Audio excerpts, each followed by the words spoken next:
Hey, everybody. Welcome to Significant Coaching. I'm Matt Rogers. I'm so glad to have you back. I've got a great episode for you tonight. One of the best Division II college football coaches in the country, Pete Sterbick, head football coach at Colorado School of Mines, is going to be up next here. We had a great conversation.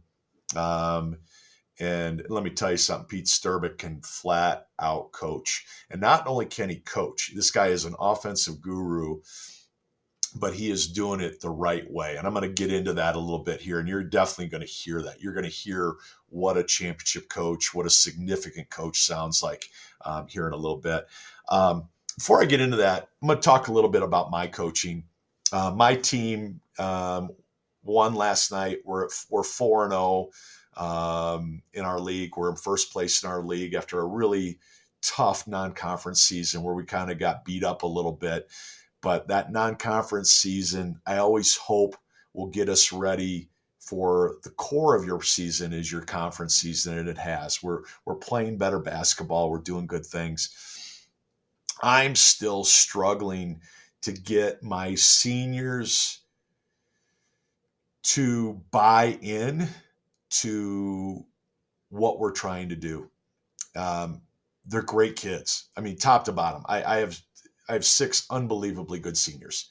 If my son turns into anything like these 6 kids, I'm going to be a really proud dad. That's how much I love these guys. But they're quiet. They have a hard time speaking up. They have a hard time finding their voice. Most of them were role players for their first 3 years of high school. Only 2 of them got significant minutes as a junior on varsity. So these guys are still finding their way, still trying to figure out how to take over a program, how to own the program, how to make it theirs. And I'm struggling a little bit to get them to buy in. We're getting close. We're starting to show strides. But we've got 5 really tough games coming up against 5 really good opponents. And so I've got to start integrating some different things, how we practice. I need us to scrimmage a little bit more. I need us to execute better. I need our defense, especially on man-to-man, to buy in to what we want to do, getting on and up the line, pressuring the ball, keeping the offense to one side of the floor. So just wanted to talk a little bit about that before we get into Coach Sterbick, because I want you to know what I'm going through and what I'm trying to do to be significant. I don't want these kids just to make a basket. I want them to understand how together they can create scoring opportunities for each other. I want them to understand that we're not just trying to get a win. We want to show on both ends of the floor that we can dominate and how to dominate the other team, no matter if they've got more talent, more size, more ability, more maturity. I want us to learn how to do it together. That's the significance for me. And we're going to get there.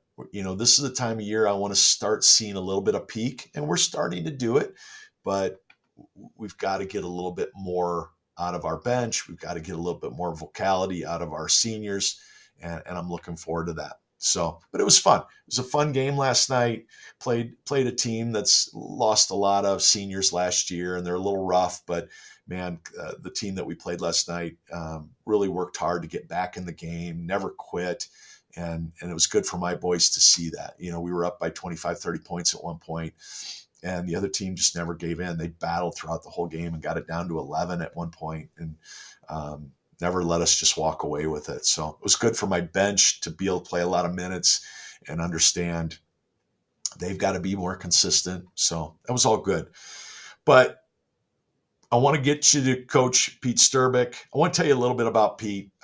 This guy's been coaching for 15, 16, 17 years, finally got his first head coaching job at Colorado School of Mines. He was the offensive coordinator there the last 3-4 years since 2019. And I just want you to hear what they accomplished last year at the Division II level. 2nd consecutive national title game. And what a great game it was. It was a battle. And they kind of ran into a buzzsaw in that championship game, a team that was playing at a really high level. And, Pete and I talked a little bit about it, man. If they got to play that game again, they do a couple of tweaks and they think they could win that game. But this was in his first year as the head coach, and they played in the national title. Okay. Year before that, he was the OC, he was the offensive coordinator, and helped them get to the national title. So this guy can coach. 5th consecutive conference title, 3rd straight NCAA regional championship. That is amazing. 3 in a row. Most wins in school history. They went 14-1 this year. This is the number that will blow your doors off. They had 8 All-Americans, the most in school history this year. And why do I call him an offensive guru? Well, these 2 stats kind of sum it up. They don't explain the significance of how good of a coach he is, but they scored 46.5 points per game, and they averaged 508.7 yards per game. That is amazing for a football team. Those are big time numbers, and kind of tell you why they were so good this year. So without further ado, I'm going to let Coach Sterbick really explain why he's such a good coach. And even though he's humble as all get out, he's modest. He's the type of guy I wish I could have played for. I would have run through a wall for Pete Sterbick. And I know his guys love him, and they bought into him, and they care about him.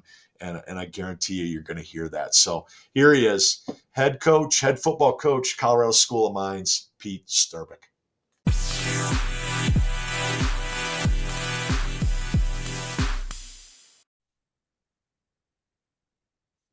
Coach Sterbick, so excited to have you on. What a great year you had.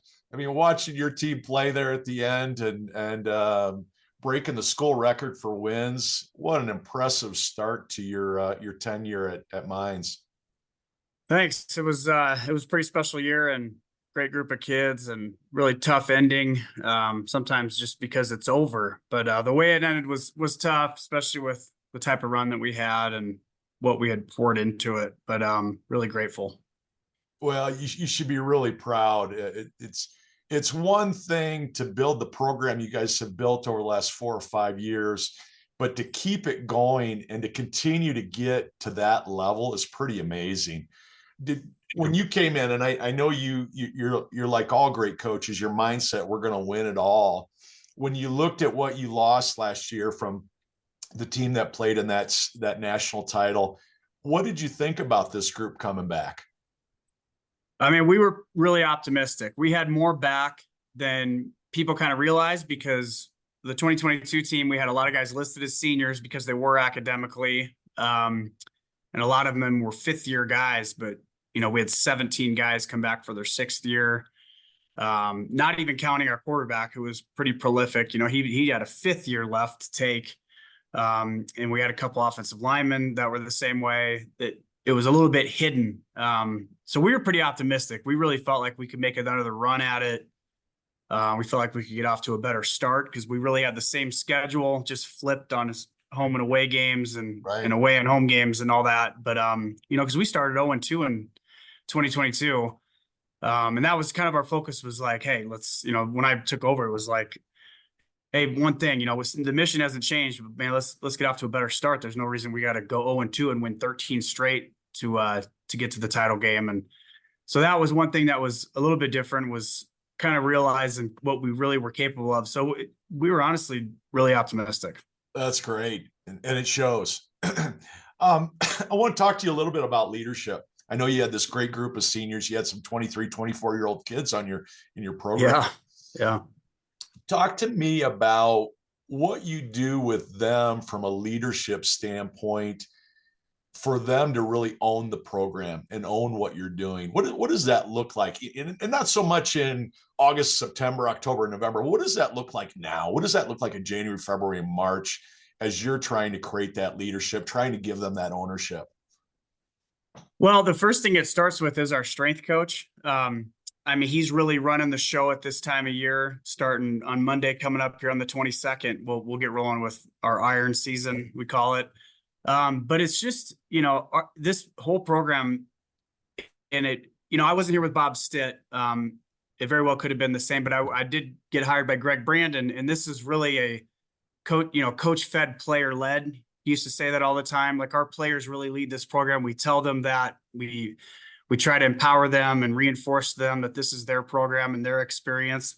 So I think they take that and they run with it. And we allow them to lead from the front and, have an impact on their teammates. And it is an all the time thing. It's an off the field thing, the way they carry themselves. And I think we're pretty lucky here. I mean, we have kids that we don't have to worry about going to class, because if you don't go to class at Mines, you're just not going to make it here.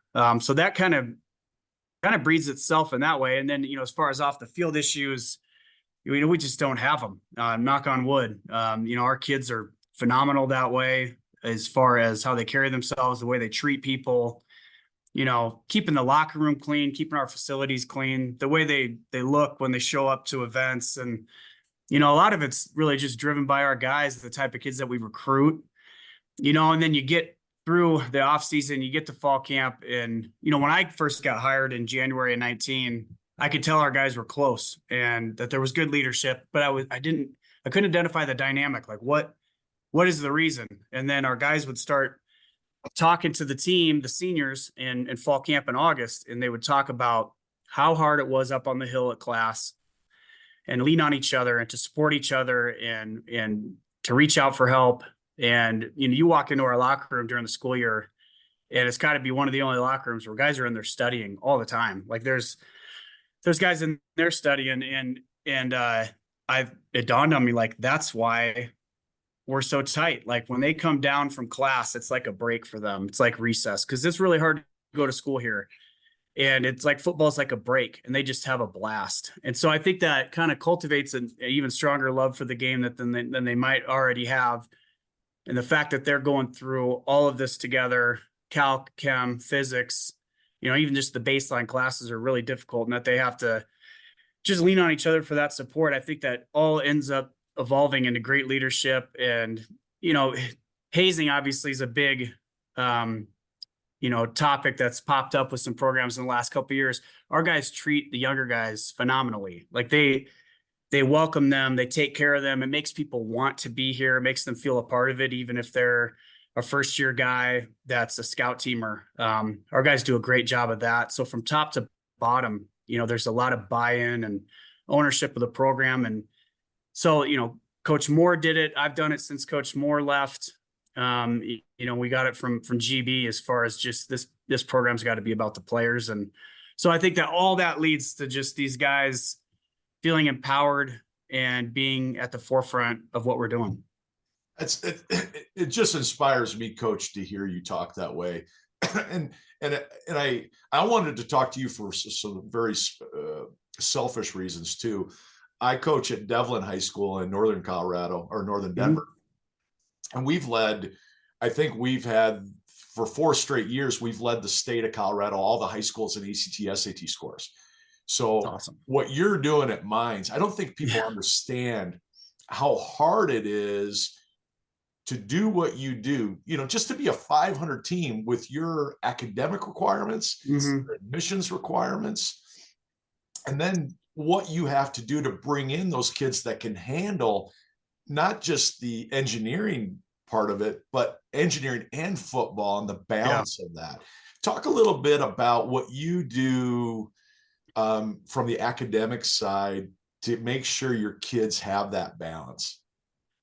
Well, the first thing we do is recruit the right kind of kid. We don't take a lot of chances as far as, guys that are borderline academic, coming in. It's got to be on their transcripts, to prove that they can last here, and we love seeing AP Calc, but we see guys with just pre-calc, and, they better have done well in it. It's because we want predictors. We want guys that are going to be able to stay in our program. Otherwise, you got to re-recruit that spot. That's right. And you're wasting everybody's time. You're wasting, we're not a cheap school. You're wasting their money.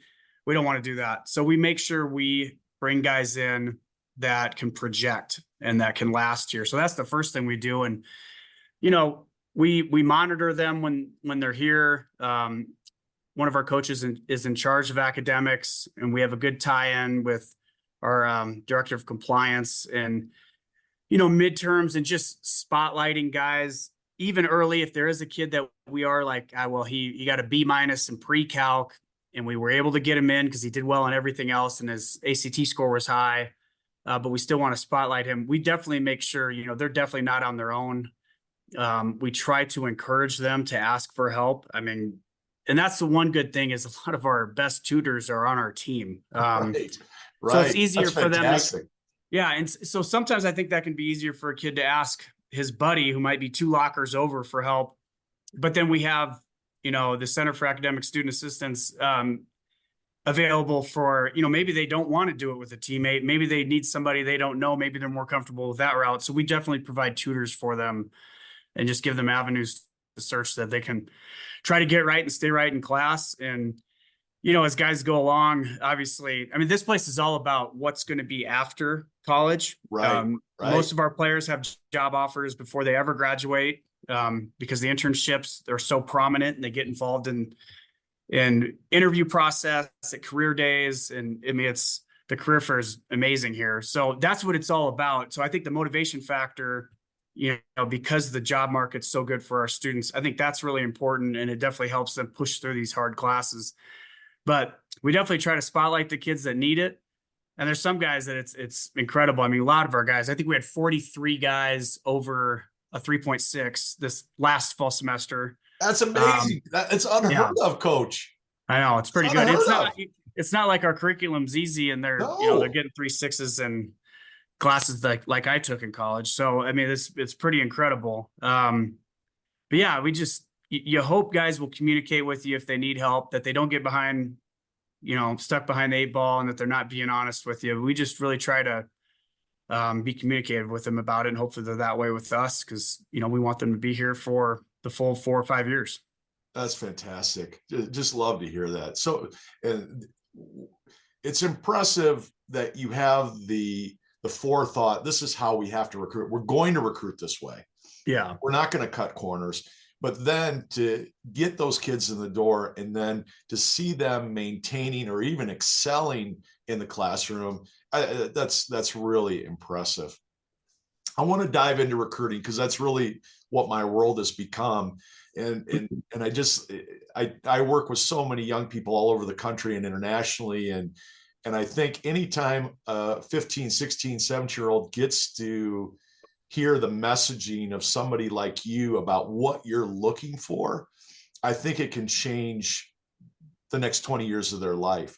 Oh, yeah. So when obviously you've got to look at your roster. What do you carry? 105, 108 kids, right? We have 130 lockers. So we're always just slightly over that. I think we carried 135 last fall. You're not going to have any brown hair left when you're done here, Coach. No. It's all going to turn any hair at all. So yeah. I have to worry about 29 kids, and I feel like I'm overwhelmed. You have to worry about 130.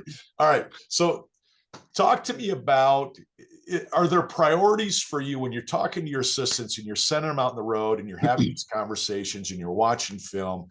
What are those things that for you are the cornerstone of what makes an Orediger, or what's going to make a kid be a part of your program? Yeah, honestly, the first and foremost is the academics. Someone could tell us about a player. It could be a high school coach. And then the first thing we're going to say, well, what is he academically with his GPA? Is he taking the ACT or SAT? Because it just doesn't matter how good he is if he doesn't fit us with the numbers, with the academic part. And then the other part of it is, well, is he interested in engineering, something science and math? Because we are an engineering school. There are some offshoots. We do have econ. You still have to take, pretty heavy math and science load. We have some kids that are biochem, biomedical, but most of our guys are engineering, through and through. Even like computer science, that's kind of a computer engineering degree. It's called computer science. Yeah. And that's a big one for us. So, I mean, you got to be able to get into school here. We got to predict that you can survive. You got to be interested in something that we have academically. Obviously, we don't want to bring someone here that wants to be a high school football coach and PE teacher. That just wouldn't fit. It doesn't make sense for them. Right. And it cuts the field down for us, and I think the flip side of that, a lot of schools don't have engineering. And if they're an engineering kid, they shouldn't try to talk them into something else. If they want mechanical engineering, then they need to look at a place like mines. Absolutely. And then, this is an expensive school. You got to be able to afford to go here. So cost efficiency, we don't have full rides. We're Division II. The max for Division II is 36 full scholarships that we have to split up football money wise. And we're not even fully funded in that way. We're at about 30 to 31 right in there. So that can be tough. You have to have, the ability to pay the bill and that return on investment pays back down the road, but people have to get through those 4 to 5 years. But then as far as direct recruiting, I mean, positionally it might tweak a little bit from year to year, but we really try to blanket our team as far as position wise on offense, defense, and special teams, with those specialists and trying to build depth. And it's not like, we really don't have years where we go, we don't need to take a quarterback this year. We try to take at least one quarterback every year. You can't live without. What do you carry? Five or six? We had 7 this last year. We'll have, it kind of depends, probably 6. We lose one. We're gaining a guy at semester. That's basically kind of a gray shirt. Yeah.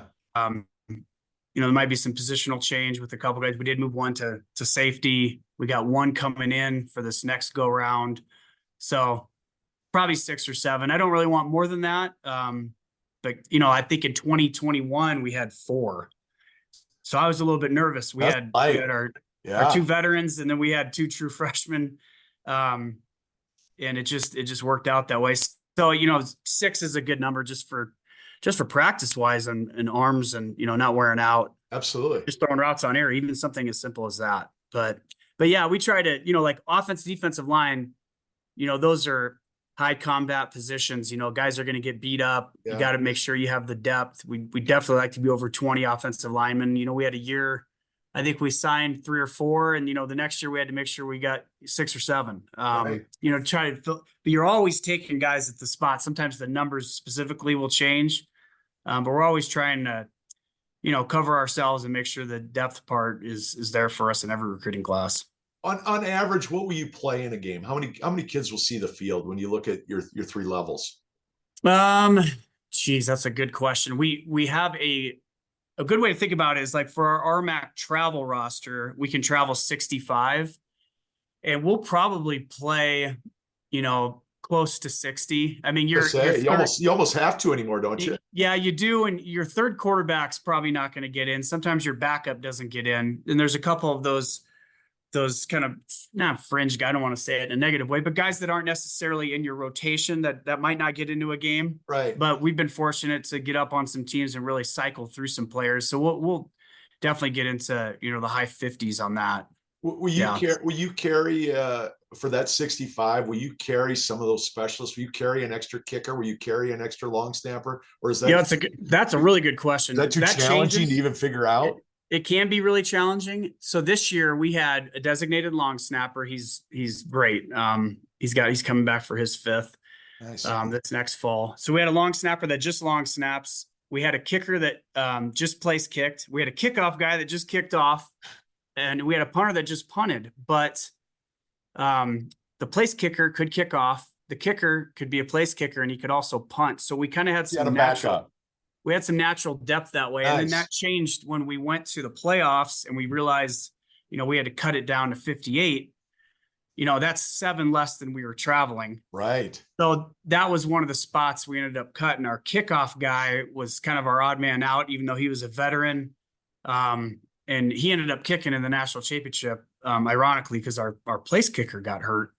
So it's just, we had some conversations and a lot of thought that went into that. How are we going to, kind of cover ourselves and make sure that we had the right depth. And then ironically in the semis, we didn't have our kickoff guy suit. Our place kicker went to make a tackle on the sideline, got a really bad ankle injury. So we had the plan. We had a receiver that was a really good soccer player in high school, and he could kick off but he hadn't kicked any extra points, but we had a kickoff guy in case we needed it. And anyway, he had to come in and kick an extra point, and he's the receiver that rotated a little bit for us and was on special teams, and he ended up kicking an extra point. scored our 35th point in the semifinal. So it's kind of That's funny. fantastic. Yeah. You better have a plan, I'm kind of getting off my track here, but what does that do for you when you start thinking about prepping for next year? What does that do for you in terms of how you're thinking differently and what you want to put into practice and, those emergency blanket kids? Does that change your mindset?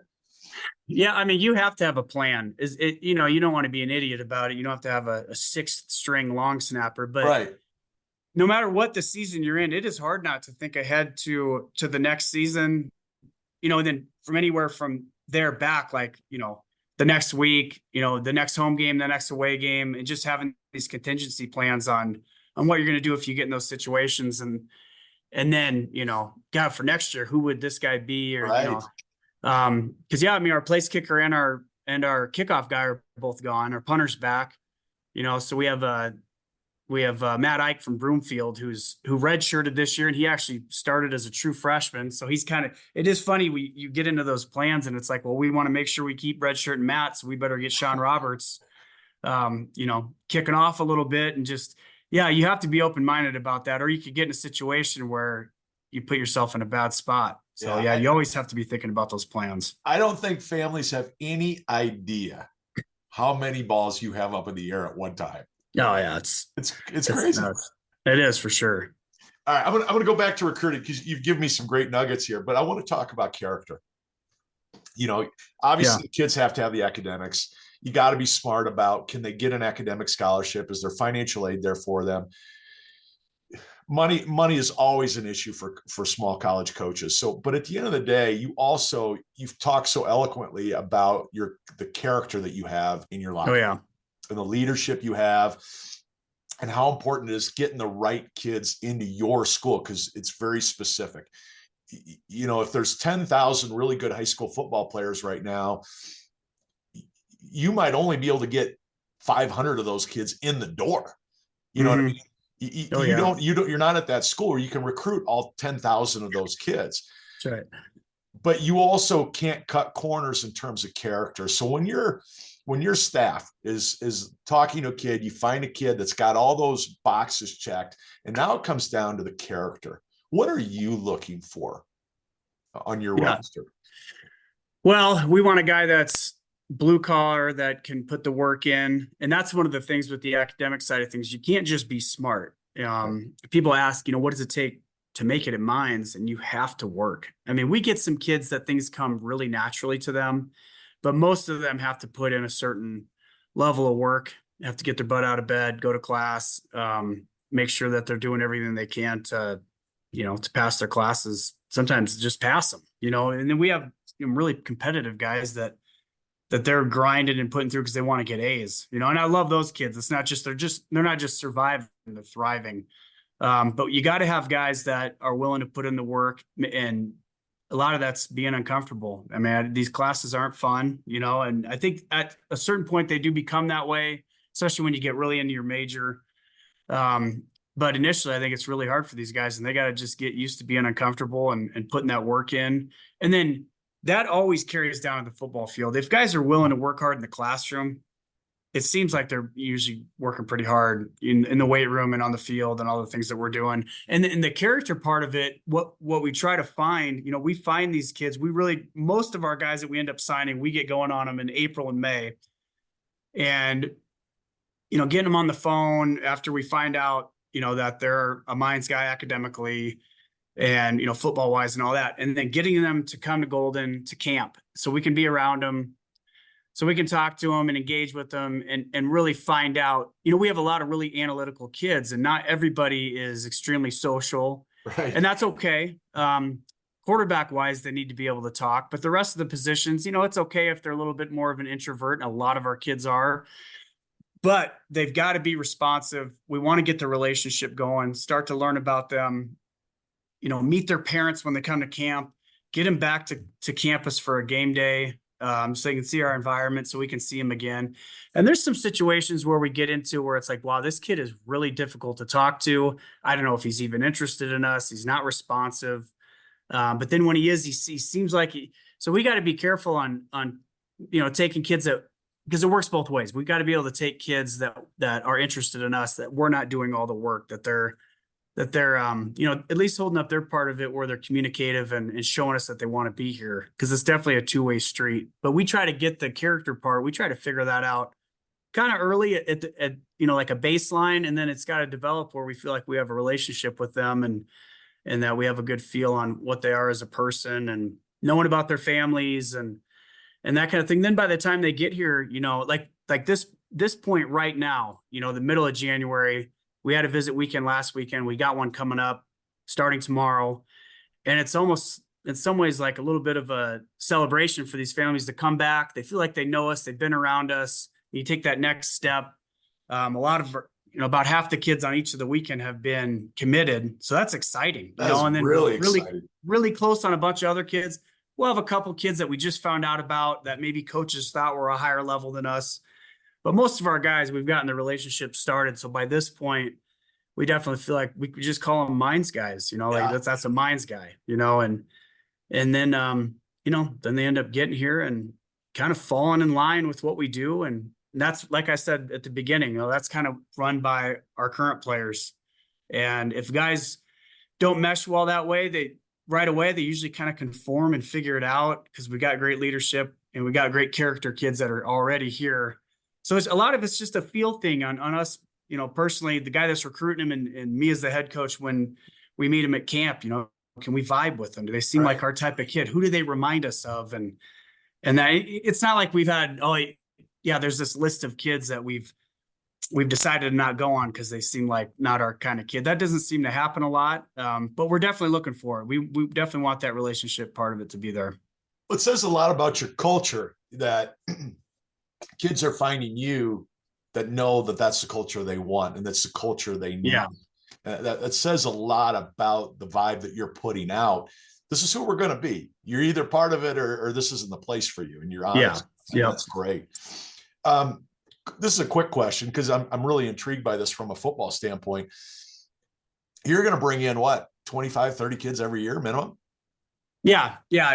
Usually 30 to 35. We've had like the COVID class. That was the 21 class. Right. That was a little bit lower because we had kids coming back that had missed a season. So this is probably the last year where you're kind of getting through some of that, right? Correct. This will be our last year. Like I said, we had 17 6th-year kids last year. We'll have anywhere between 8 to 12, left, and then that'll be done. So my question is, how much weight do you give your coordinators in molding that class? I mean, are you the final decision maker on everybody? Are you giving your OC, you got 5 kids, DC, you got 5 kids, special teams, you got 3 kids. Are you doing anything like that? How's that work for you in your mind? Yeah. It's a pretty fluid conversation constantly. I give them a lot of autonomy on that. If Trip Thomas, our D coordinator, if he likes a guy, especially if it's a D lineman, because that's his position group, if he likes him, I tell him to offer him. I want to watch him just so I've seen him, but I trust those guys. The same with Tim on the offensive line. If it's a quarterback, I still coach the quarterbacks. I'm the one that makes the decision on that spot. Right. Ryan Diedrich if he ever does miss, he hardly ever misses on receivers. He knows exactly what he wants, what we want, what has worked here. I have can I get him on the horn with Ryan Poles with Chicago? Can I get those two talking? Yeah, you should. I'm sure Deeds can teach you something. I feel like receivers is the toughest thing to hit on. No, he's really, really good. He has some specific things he looks for, and when he talks to a kid, and he's had some great ones here. Brody Oliver, Josh Johnston, Max McLeod is coming back for another year. Flynn Shealy was a 1,000-yard receiver for us. And then a bunch of just, kind of lunch pail, just hard hat guys that have put the work in. That a lot of local kids. Joe Golter was a Holy Family kid, who's a really good player for us. Just a blue collar guy. Zach Hoffman was from Salt Lake, but he was the guy just waited his turn. He had over 40 catches this year, and Dee's just does a great job. So, I really trust those guys. Anthony McCransky does a great job with our DBs, and they know what we want, and we all got to be on the same page, but I absolutely trust them and want them to feel like, they're the ones that are going to coach them. They're the Yeah. ones that are going to have them in their rooms. And so I definitely, you know, I want their help, but I definitely don't put it on me like, no, don't offer them.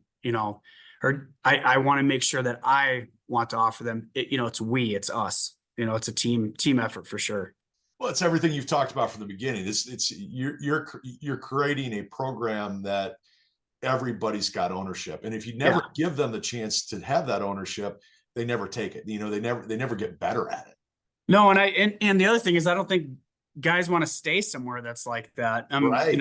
Yeah. I mean, everything leads into us winning and being successful, and that keeps us wanting to be here. But we have fun, and we work together on this thing. This definitely isn't about one person.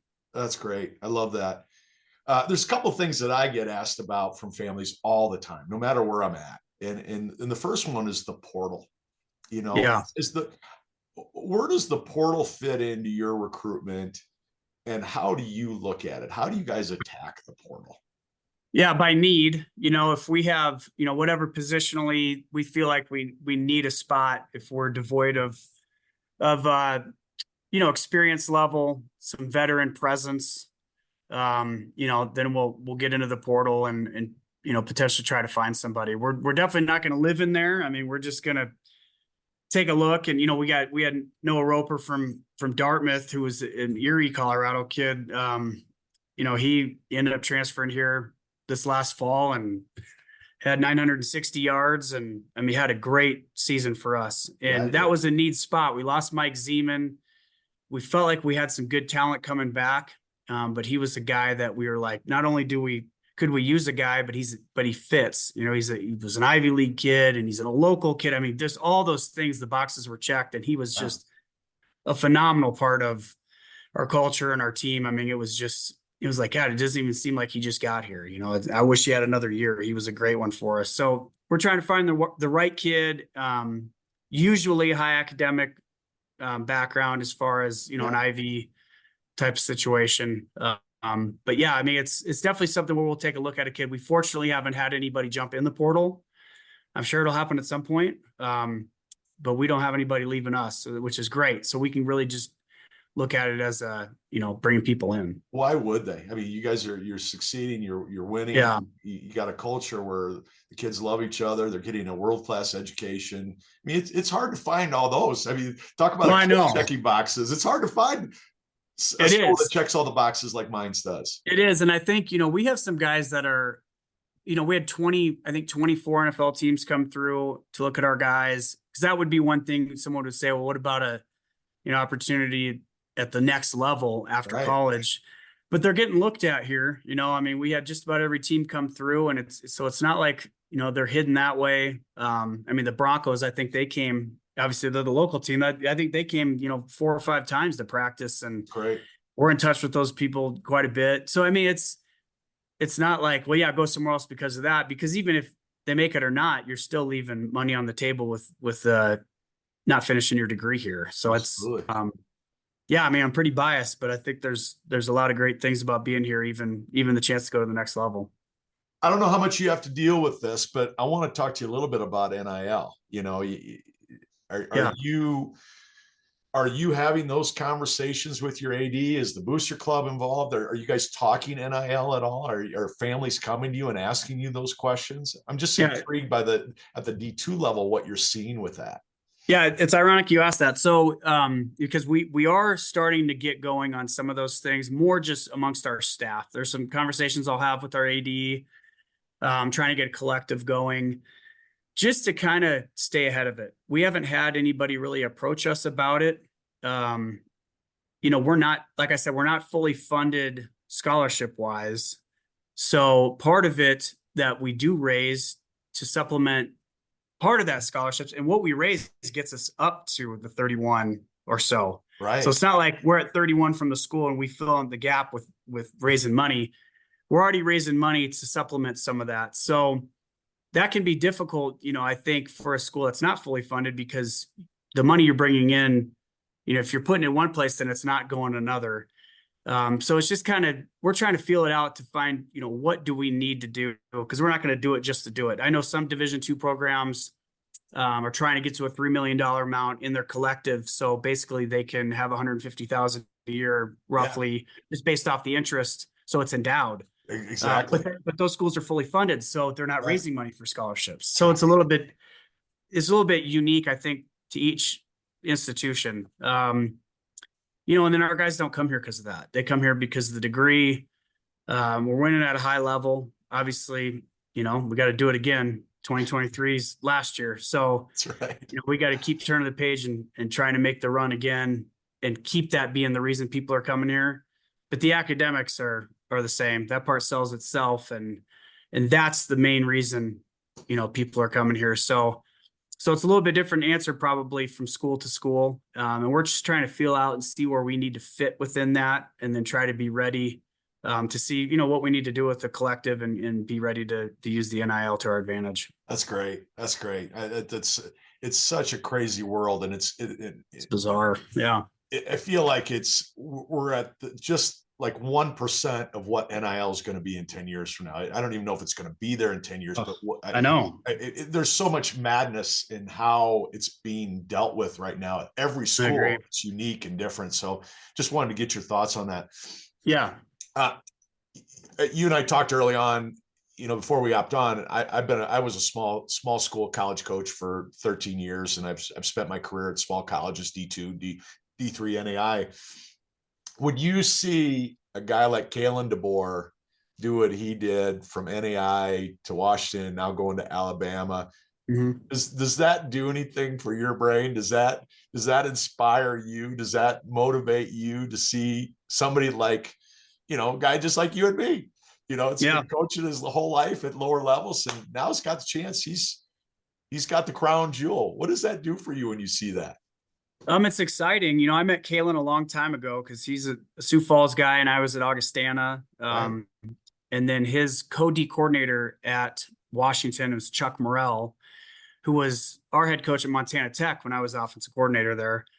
So I'm kind of tied into those guys a little bit. So it's probably extra exciting because I know how hard those guys work. I know how sharp they are. And it's really cool to see guys like that a lot of times those small school guys get overlooked or people think that the coaching isn't as good or whatever. And that's just not the case, all the time. So it's pretty awesome to see that. It's incredible. I mean, to go, even when Kalen was at Fresno, I was like, holy cow, how awesome. He's the head coach of Fresno. Right. I thought that was awesome enough. Right.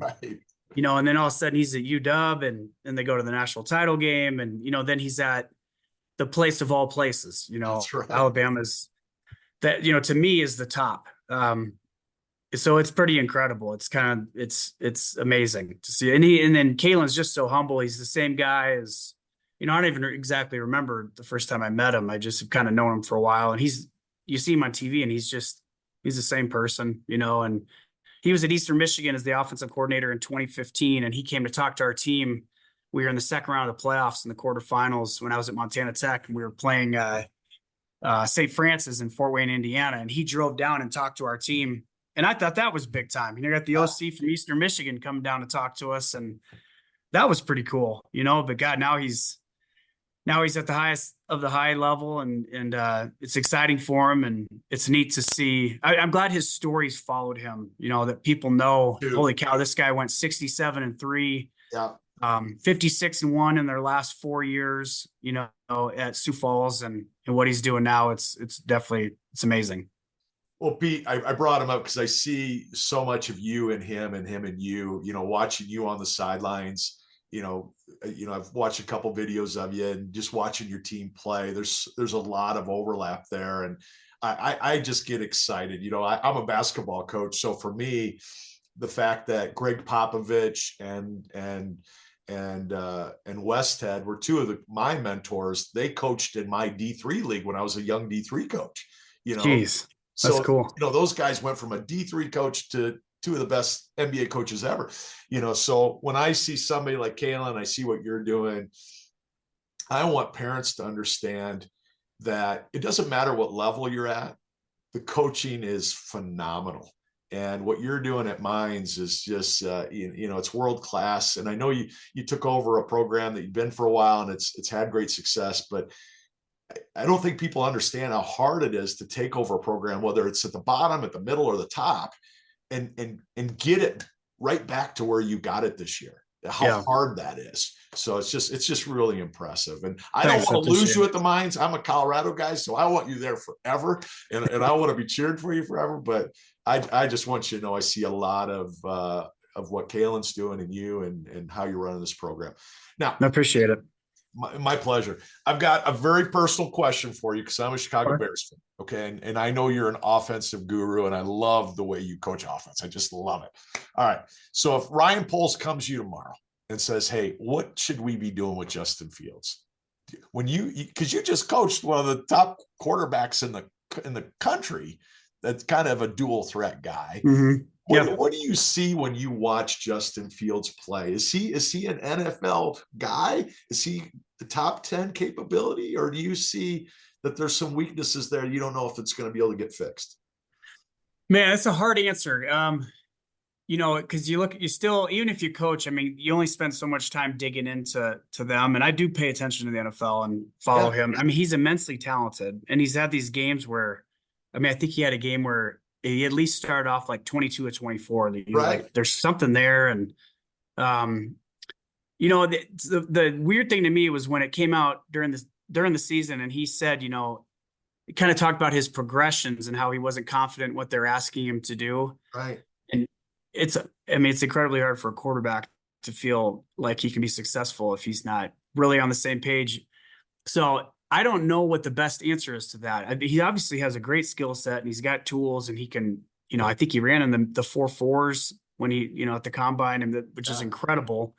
But you got to do what your guy's comfortable with. You got to find out what he wants to do combined with, what you see for him. Cause I think coaches are always going to have a bigger picture and a higher view of things. And I just know with John, with our guy, I never went into a game making him do something he wasn't comfortable with. Right. So I would be more curious to find out, like, how many times that happened. Like, he went into stuff and he wasn't really believing in what they were calling. And because you just never know. You never know what worked in practice. Then all of a sudden, any quarterback, Justin Fields or whoever, just couldn't execute it in the game. And why is that? Were they asking him to do too much? And did he not have clarity on those, or did the defense present something that he wasn't ready for? There's just too many questions for me to feel like I have the best answer on, if he's an NFL quarterback. You just know something wasn't working for him.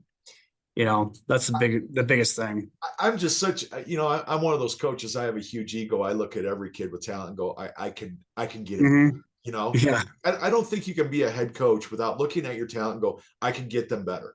No doubt. I can teach the skill set. I can't teach the heart. I can't make them love the game. I can't make them go harder, than they're willing to go. But man, I can teach them a skill. Yeah.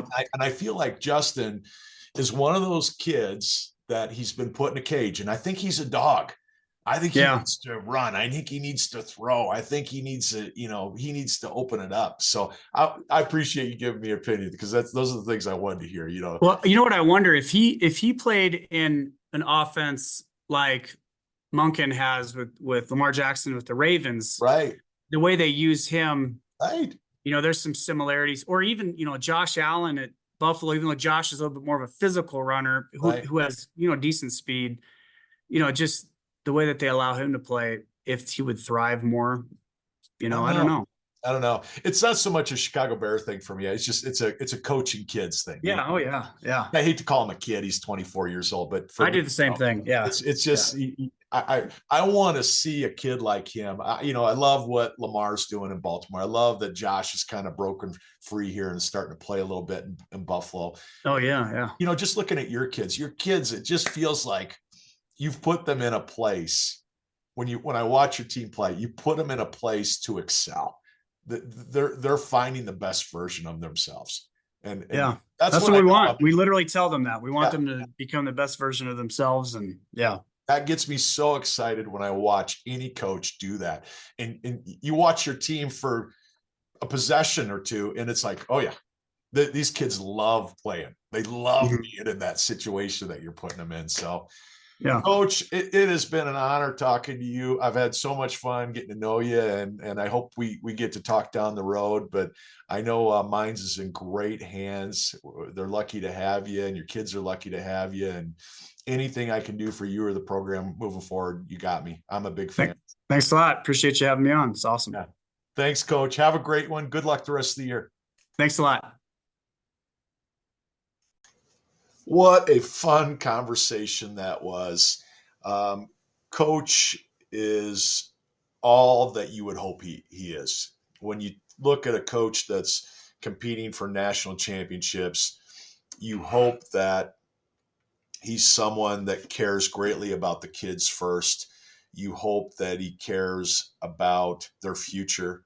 You hope that he's in this business for all the right reasons.